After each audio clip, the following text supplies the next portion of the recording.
நிகழும் ஸ்ரீ மங்களகரமான சோபகிருது ஆண்டு மார்ச் மாதம் 14ஆம் தேதி வியாழக்கிழமை அன்று சதுர்த்தி திதியில் பரணி நட்சத்திரத்தில் வைத்ருதி நாம யோகத்தில் சித்தயோகம் கூடிய நன்னாளில் இந்த மகத்தான பங்குனி மாதம் பிறக்கிறது.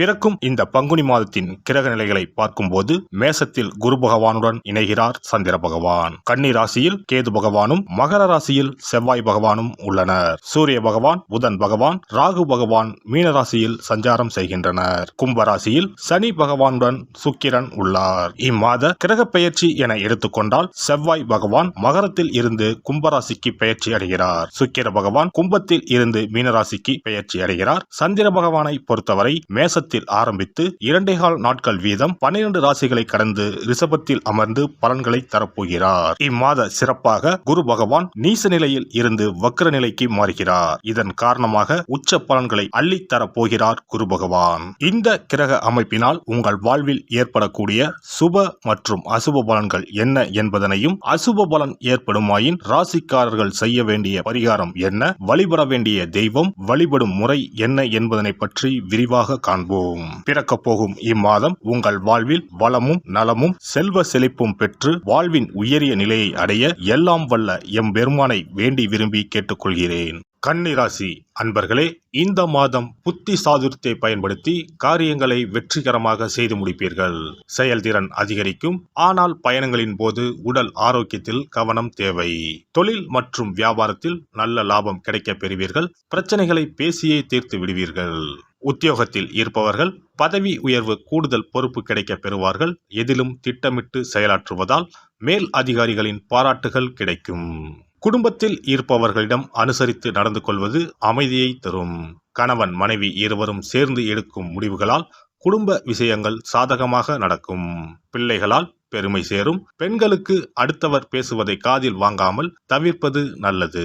நீண்ட நாட்களாக இழுபறியாக இருந்த பிரச்சனைகள் குறையும். மனதில் எதிர்காலம் பற்றிய சிந்தனைகள் உண்டாகும். மாணவர்களுக்கு கல்வியில் வெற்றி பெற நண்பர்களின் உதவிகள் கிடைக்கும். வீண் செலவை குறைப்பது நல்லது. கலைத்துறையினரை பொறுத்தவரை எடுக்கும் முயற்சிகள் சாதகமான பலன் தரும். கடன் பிரச்சனை தீரும். எதிர்ப்புகள் அகலும். தொழில் வியாபாரம் தொடர்பான போட்டிகளும் நீங்கும். அரசியல் துறையினர் விடாப்பிடியாக செயல்பட்டு சில வேலைகளை முடிப்பீர்கள். நண்பர்களுடன் மனத்தாங்கல் வரும். யாருக்கும் சாட்சி கையெழுத்திட வேண்டாம். வேலையாட்களால் பிரச்சனைகள் வரக்கூடும். மறைமுக எதிர்ப்புகள் வந்து நீங்கும். நட்சத்திர பலன்கள். உத்திரம் 2, 3, 4ஆம் பாதங்கள். இந்த மாதம் குடும்பத்திலும் மகிழ்ச்சி தரக்கூடிய நிகழ்ச்சிகள் நடைபெற்று மேலும் மன நிம்மதி ஏற்படும். தொலைதூர பயணங்கள் மேற்கொள்ளக்கூடிய வாய்ப்புகளும் அதன் மூலம் அனுகூலமான பலன்களும் உண்டாகும். அஸ்தம் நட்சத்திரம்.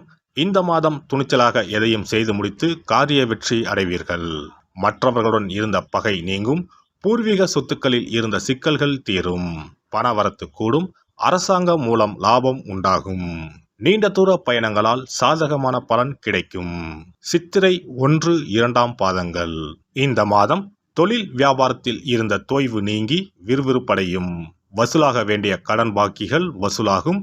தொழில் தொடர்பான பிரச்சனைகள் தீரும். உத்தியோகத்தில் இருப்பவர்கள் பணி தொடர்பான கஷ்டங்கள் குறையும்.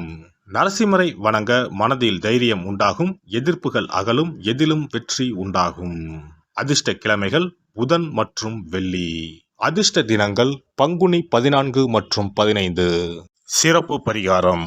வாரந்தோறும் செவ்வாய்க்கிழமை அன்று வீட்டில் உள்ள முருகப்பெருமான் படத்தினை துடைத்து சந்தனம் குங்குமம் பொட்டு வைத்து சிகப்பு அரளிப்பூ கொண்டு அலங்காரம் செய்யுங்கள். ஒரு கண்ணாடி டம்ளரில் தண்ணீர் ஊற்றி ஒரு எலுமிச்சை பழம், சிறு வெட்டிவேர் போட்டு முருகன் படத்திற்கு முன் வைத்து விடுங்கள். ஒரு மாயிலை எடுத்து காம்பு பகுதி முருகப்பெருமானை பார்த்தவாறு வையுங்கள். அகல் விளக்கில் நெய் தீபம் ஏற்றி மாயிலையின் மீது வைக்க வேண்டும். தீபச்சுடர் முருகப்பெருமானை பார்க்கும் வண்ணம் இருக்க வேண்டும். கண்களை மூடி முருகப்பெருமானை மனமாற வேண்டி உங்கள் வேண்டுதல்களை வையுங்கள். பூஜை முடிந்த பிறகு அடுத்த நாள் டம்ளரில் உள்ள எலுமிச்சை பழத்தை உங்கள் வீட்டை சுற்றி திருஷ்டி கழித்து போட்டு விடுங்கள். 6 வாரங்கள் வரை இந்த வெட்டிவேரை மாற்ற தேவையில்லை.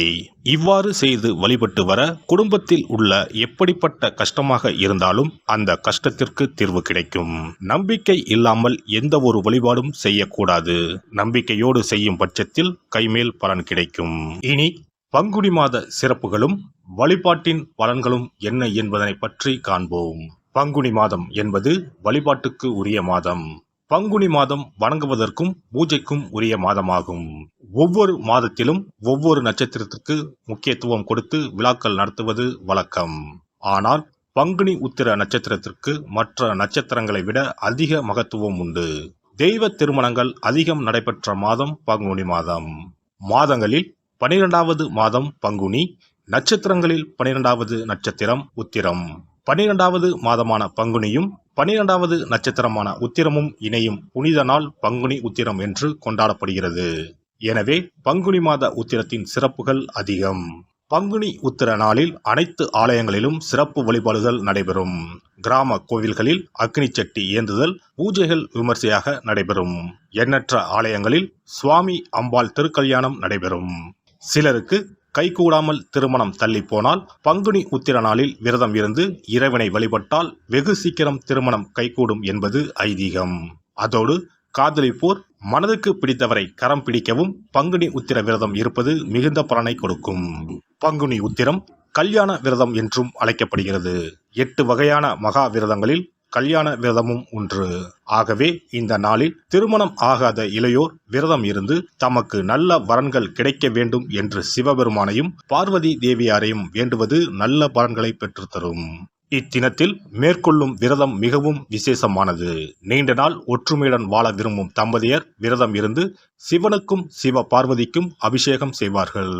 இந்த விரதத்தை முருகனை வேண்டியும் செய்யலாம். அதோடு அன்னதானம், வஸ்திரதானம் செய்வதும் சிறப்பானது.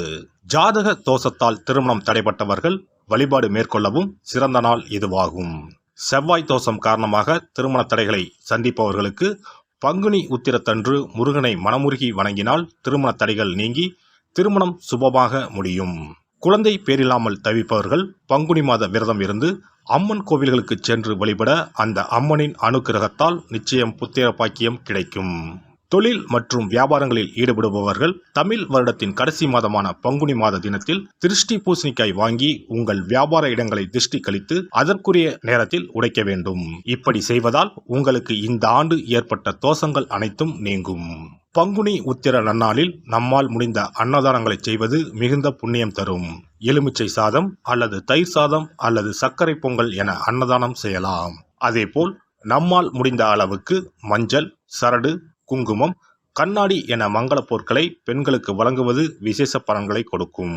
முருகப்பெருமான் நமக்கு இதுவரை இருந்த காரிய தடைகள் அனைத்தையும் களைந்து நமக்கு நல்வழி காட்டி அருளுவார். பங்குனி மாதத்தில் அனைத்து நாட்களிலும் கோவிலுக்கு சென்று வருவது மிக்க பலனை தரும். மேலும் செல்வ செழிப்புடன் வாழ்வதற்கு உதவும். எல்லாம் வல்ல இறையருளால் நீங்களும் உங்கள் அன்பு குடும்பமும் உடல் நலம், நீலாயுள், நிறை செல்வம், உயர் புகழ், மெய்ஞானம் ஓங்கி வாழ்க வளமுடன்.